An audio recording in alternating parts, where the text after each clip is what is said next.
Hey everyone, welcome to the Retro Playlist where I review some games that I played recently and give some insight on some games I'm playing now, as well as comment on games that I'm going to be playing in the future. Enjoy the show.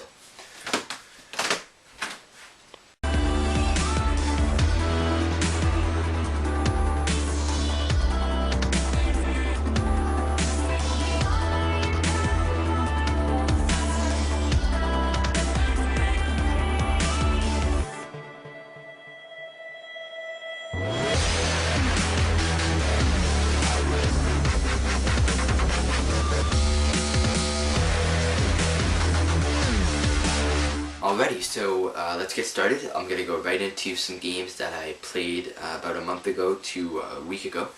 The first, I actually got a lot of Game Boy games, and I'd wanted to play these for a while, and finally, when I got my March break, I decided I was just going to sit down and play all of these. It's the 5 Mega Mans for the original Game Boy. I'm trying to show these fanned out. There we go. So I played them 5-1, 5, 4, 3, 2, 1, and I have to say I think for some reason I enjoyed number 3 the most, even though overall they're all very similar. Fundamentally they're the same basic game, just different levels. I think I'm more of a fan of the Game Boy games over the NES versions. I know that might be kind of shocking. It would be better if they were in color, but that's just because the NES versions, they're the same levels, but basically to avoid on the Game Boy, obviously since the screen is so small, to avoid, since the levels are big, you would fall down and you wouldn't be able to tell what's below you, so they made the levels more compact. And I find because of that, it makes the game tighter and just a better fit. More my type of game, I guess you could say, because I'm a handheld guy. So I really enjoyed these games a lot. They're all very similar though, but for some reason Mega Man 3 got my attention. I do recommend all of them to you. I think Mega Man 1 and 2 are the cheapest of the set. Then you go on the other end of the spectrum, Mega Man 5, which is incredibly expensive. Next up is a great RPG that I'm sure many of you have heard of. It goes along with, like The Illusion of Gaia, Terra Enigma, all that great stuff, by Enix, Soul Blazer. This is a great RPG. It's very similar to those other games. Just one of those really classic RPGs. I think it's a bit underrated. I enjoyed it a bit more than Illusion of Gaia. That just could be because I played Illusion of Gaia near the beginning of my Super Nintendo days. Still wasn't familiar with that kind of stuff. Anyways, a great game. And the game that I finished a while back, a lot of people don't know much about this game, but it's extremely rare. It's pretty valuable. It's Metal Warriors.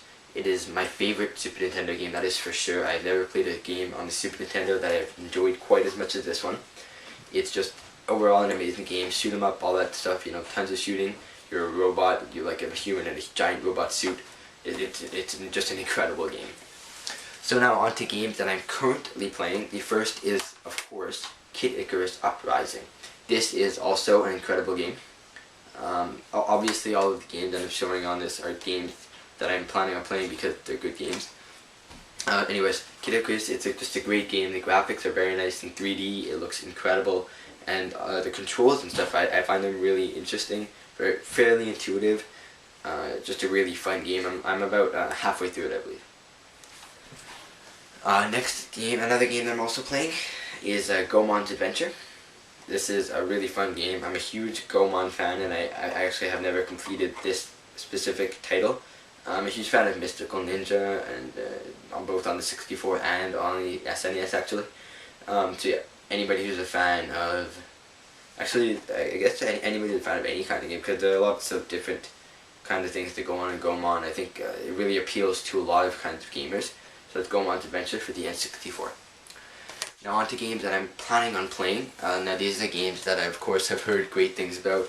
I played each of them for a short amount of time, but not enough to really consider that I played the game, through it all. First up is Phantasy Star 3. The reason that I picked, not that I picked this one up, but that I chose this is because, I don't know why, I've just heard a lot about Phantasy Star lately. I've seen it pop up everywhere, so I figured I might as well play the copy that I have. I've also heard great things about it.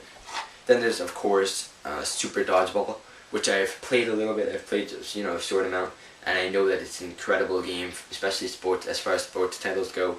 tons of fun. I really recommend it to everybody out there. I haven't played much to it, but I know that it's a great game. And finally is a game that sadly most of you will not be able to get your hands on, but I'm lucky enough to have it. It's Flintstones Surprise at Dinosaur Peak. The main reason that I'm planning on playing this is just because I figured if I'm going to have a game that's this rare, I might as well, play through it. Because one thing that rare games are kind of notorious for is not having that much great playability. They're just rare. The only other really rare game that I've played other than Super Nintendo games, because I find that the rare Super Nintendo games are incredible. But on the NES at least, I love Bonk's Adventure and Bubble Bobble Part 2. But this, it seems like just the other Flintstones game, Anyways, looking forward to playing through it. It'll be fun to, know that I'm playing this in my NES. So yeah, that's Flintstones, the Surprise at Dinosaur Peak. So yeah, I hope you guys enjoyed this episode of Retro Playlist. You guys can go ahead and please like, thumbs up the video, comment, subscribe if you haven't already. Leave me a comment, letting me know what games you're playing, what games you think I should play next, what you think about the games that I mentioned here. Thank you very much for watching, and as always, I'll see you guys next time.